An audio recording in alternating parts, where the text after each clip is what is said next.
Welcome again to Chess 12, the most difficult chess game that you'll ever play. And this is a tutorial on how to play Chess 12. And this is part 10 of that tutorial. And in part 10, we are still looking at Chess 4, which is the soldier's game. It's a change in pawns and pawn structures. Okay, and here you can see I have a board set up to demonstrate a new pawn type, and this pawn type is called the soldier. Okay, and I just went ahead and set up a couple of pieces to demonstrate how the soldier moves and how it captures. All right, and obviously since the first game that you should try, you should have all of your pawns be soldiers, therefore you don't really have to change the pieces, which is nice because sometimes it's difficult to come up with new pieces, to make new pieces, what have you. So if you're playing your opponent and you're all using soldiers, then you can use the same piece that you use for a pawn. Just got to remember that it moves differently. So the first thing about the soldier is it can capture forward and it can move diagonally without capturing. Okay, it could also capture sideways. So demonstrating here, in this case, if this was the soldier could capture forward like so.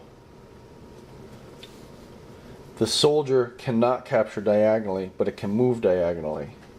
Okay, so in this situation, the white soldier on b4 has two choices. He can capture the pawn on b5 forward, or he can move to c5. Okay, so those are the two choices he has here. Now, looking at this group here, right, the black at f5, the black soldier at f5 has another choice, and that is he can capture sideways. Okay, so if there's a pawn right next to it, or any piece right next to the soldier, okay, they can capture sideways. Now, the soldier at f5 cannot move to e5. Can only go sideways if there's a capture. The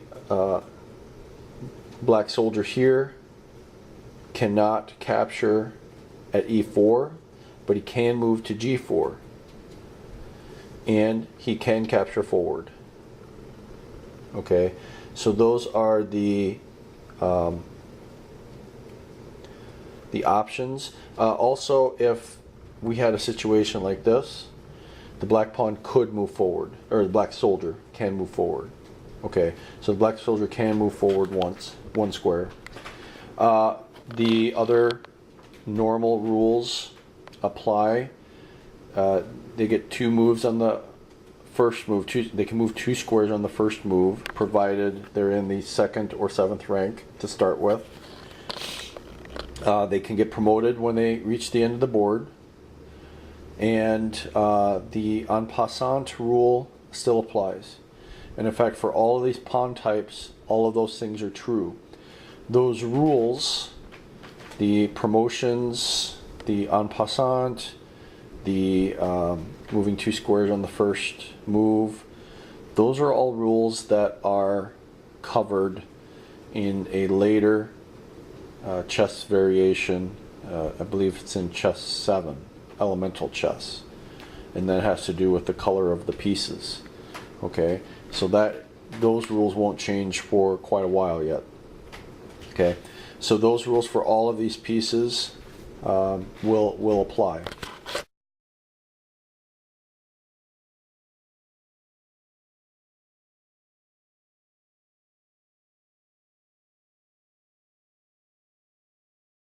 So for your first game, if you really want to focus on the soldiers and what the soldiers can do, play a regular chess game with just the soldiers in the 2nd and the 7th row, and don't alternate where the soldiers are at.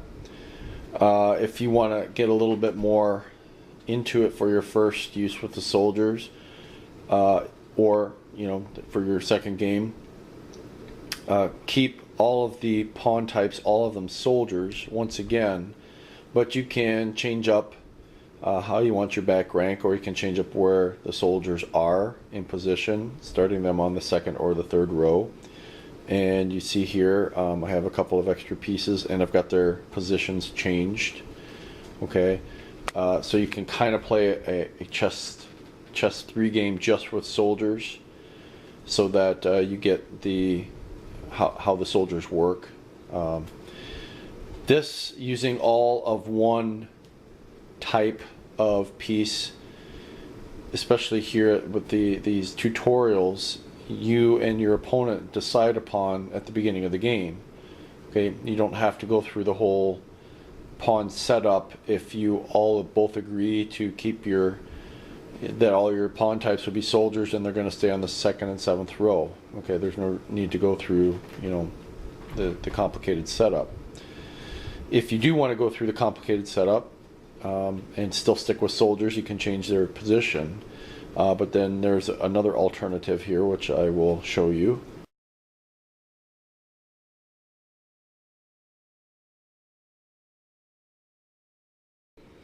And here what I have is a change. I've got a mixture now of pawns and soldiers. Now I made the mixture 50-50, all right, and I alternated them. You look into the rules. This is a certain type of setup where you have half of one piece, half the other, and alternating. All right, but as when you do a practice with both the soldiers and the pawns, okay, then you can do something more consistent, so that you can get used to how do these pieces work together and how do they work with some of the other chess 3 pieces. But as you start to play chess 4 properly, then you can choose the